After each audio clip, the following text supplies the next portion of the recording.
প্রথম পর্ব একটি মুসলিম জীবনের ভিত্তি বোঝার আমন্ত্রণ। আসসালামু আলাইকুম, আপনাদের উপর শান্তি বর্ষিত হোক। আজ এমন একটি বিষয় নিয়ে কথা বলবো মুসলিম জীবনের জন্য খুবই গুরুত্বপূর্ণ। হ্যাঁ, একজন মুসলিমের পুরো জীবনকে গড়ে তোলে। আমরা ইসলামের ৫টি স্তম্ভ সম্পর্কে জানব, আমাদের বিশ্বাস এবং দৈনন্দিন কাজকে ধারণ করে আছে। আমরা সেই চূড়ান্ত গন্তব্যগুলো নিয়েও কথা বলবো। জান্নাত অর্থাৎ হেস্টের বাগান ও জাহান্নাম অর্থাৎ গভীর অনুতাপের স্থান। এই আলোচনাকে জটিল বা কঠিন করার কোনো উদ্দেশ্য নেই। এটি আমাদের উদ্দেশ্যের মূল বিষয়গুলো বোঝার জন্য একটি সহজ বিনম্র আমন্ত্রণ। ৫টি স্তম্ভকে প্রায়শই একটি ভুবনের কাঠামো হিসাবে বর্ণনা করা হয়।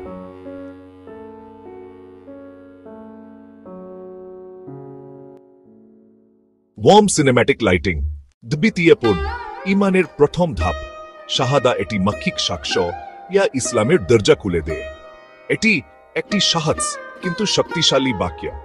আশহাদু আন লা ইলাহা ইল্লাল্লাহু ওয়া আশহাদু আন্না মুহাম্মাদান রাসূলুল্লাহ। আমি সাক্ষ্য দিচ্ছি আল্লাহ ছাড়া কোনো উপাস্য নেই। আমি সাক্ষ্য দিচ্ছি মুহাম্মদ তার রাসূল। এটি কেবল কিছু শব্দ পাঠ করা নয়, এটি হৃদয় ও মনের একটি গভীর অঙ্গীকার। আন্তরিকতার সাথে এটি বলা আপনার পুরো বিশ্বাসটিকে এক করে তোলে। এর অর্থ হল আপনি আল্লাহকে আপনার একমাত্র সৃষ্টিকর্তা ও বিধানদাতা হিসেবে গ্রহণ করেন এবং আপনি হযরত মুহাম্মদকে আপনার পথপ্রদর্শক ও আদর্শ হিসেবে গ্রহণ করেন। এই মানের ঘোষণার পর আসে দ্বিতীয় স্তম্ভ, সালাত, ইয়া হল নির্ধারিত নামাজ। মুসলিমদেরকে দিনে 5 বার নির্দিষ্ট সময়ে ভোর থেকে রাত পর্যন্ত সালাত আদায় করার নির্দেশ দেওয়া হয়েছে। এটি আমাদের পার্থিব চিন্তা ভাবনা, চাকরি, পড়াশোনা, দৈনন্দিন ব্যস্ততা থেকে বিরতি নিয়ে বিনয়ে ও কর্তব্যতার সাথে আমাদের রবের সামনে দাঁড়ানোর একটি মুহূর্ত। সালাত কেবল রুকু সিজদা শারীরিক অনুশীলন নয়, এটি একটি আধ্যাত্মিক সতেজতা, আত্মার জন্য একটি পবিত্রতা ইয়া সারাদিন ব্যক্তিকে তার কর্ম সম্পর্কে সচেতন রাখতে সহায়তা করে। ইসলামের তৃতীয় স্তম্ভ হল যাকাত। এটি প্রায়শই বাধ্যতামূলক দান হিসেবে অনুবাদ করা হয়। এটি প্রত্যেক অর্থাৎ মুসলিমের জন্য তাদের সম্পদের একটি নির্দিষ্ট অংশ দান করার কর্তব্য, সাধারণত 28%। এটি শুধুই স্বেচ্ছামূলক নয়, দরিদ্রদের ওপর একটি অধিকার। এটি সমাজে সম্পদ ঘুরিয়ে দেয় এবং অসাম্য রোধ করে আরো গুরুত্বপূর্ণ। এটি দাতার জন্য আধ্যাত্মিক পবিত্রতা। এটি হৃদয়কে লোভ থেকে মুক্ত করে। একটি সহজ উদাহরণ হল একজন ব্যবসায়ী তার বার্ষিক মুনাফা গণনা করে প্রয়োজনীয় শতাংশ আলাদা করে স্থানীয় দাতব্য সংস্থায় দেন। এতিমদের সহায়তা, বিধবা বৌদ্ধদের সহায়তা। এরপর আমাদের চতুর্থ স্তম্ভ, সাহম ইয়া রমজান মাসের সিয়াম পালন। পুরো 1 মাস ধরে ভোর থেকে সূর্যাস্ত পর্যন্ত সমস্ত খাবার, পানীয় এবং শারীরিক সম্পর্ক থেকে বিরত থাকে। কিন্তু সাওম কেবল ক্ষুধার ও তৃষ্ণার চেয়েও অনেক বেশি। এটি তাকওয়া বিকাশের জন্য একটি আধ্যাত্মিক প্রশিক্ষা। আত্মনিয়ন্ত্রণ, ধৈর্য, সহানুভূতি। রমজান একের সময় দাতব্য কাজগুলি বৃদ্ধি পায়। ইসলামের পঞ্চম এবং শেষ স্তম্ভ হল হজ, মক্কা শহরে পবিত্র তীর্থযাত্রা।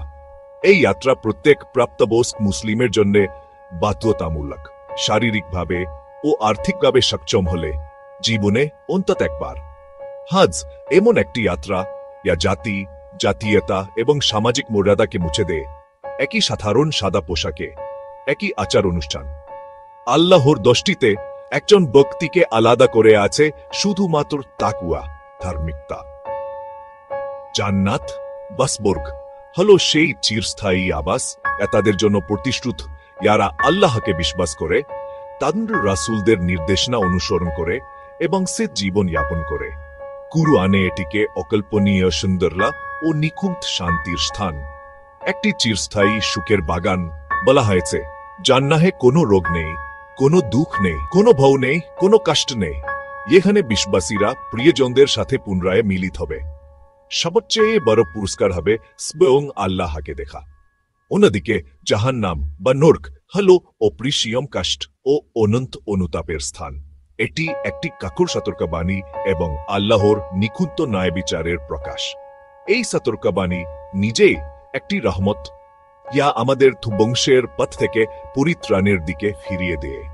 5টি স্তম্ভ হল সেই কাজ ইয়া জান্নাহের পথ তৈরি করে এবং জাহান নামের বিরুদ্ধে বাধা গড়ে। পশ্চিম পূর্ব আশার পথ একটি বিনম্র উপসংহার।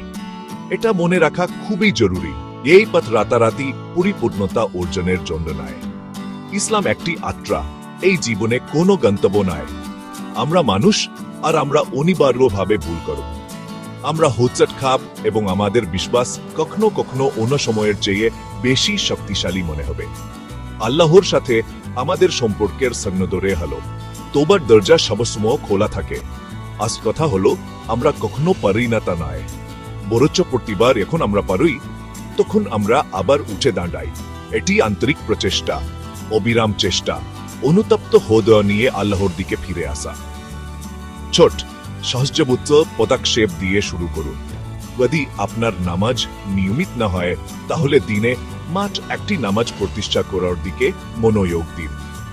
যদি আপনি কখনো আকাত না দিয়ে থাকেন তাহলে অভাবী কাউকে অল্প পরিমাণে দান দিয়ে শুরু করুন। যদি পুরো 1 মাস রোজা রাখা কঠিন মনে হয় তাহলে একদিনের জন্য স্বেচ্ছামূলক রোজা রাখার চেষ্টা করুন। লক্ষ্য হল ইতিবাচক অভ্যাস গড়ে তোলা এবং ধীরে ধীরে কিন্তু নিশ্চিতভাবে এই সুন্দর ইবাদতের কাজগুলো আপনার জীবনে একীভূত করা। 5টি স্তম্ভ নিয়মের একটি খাঁচা না, এগুলি একটি দৃঢ়তা কিন্তু সুন্দর পথের উজ্জ্বল পথপ্রদর্শক। এগুলি আমাদের সৃষ্টিকর্তা দ্বারা তৈরি করা হয়েছে। ইনি আমাদের নিজেদের চেয়েও ভালোভাবে জানেন। শান্তি, উদ্দেশ্য, স্পষ্টতা, ভারসাম্যপূর্ণ জীবন, ন্যায়সঙ্গত জীবন, আধ্যাত্মিকভাবে পরিপূর্ণ জীবন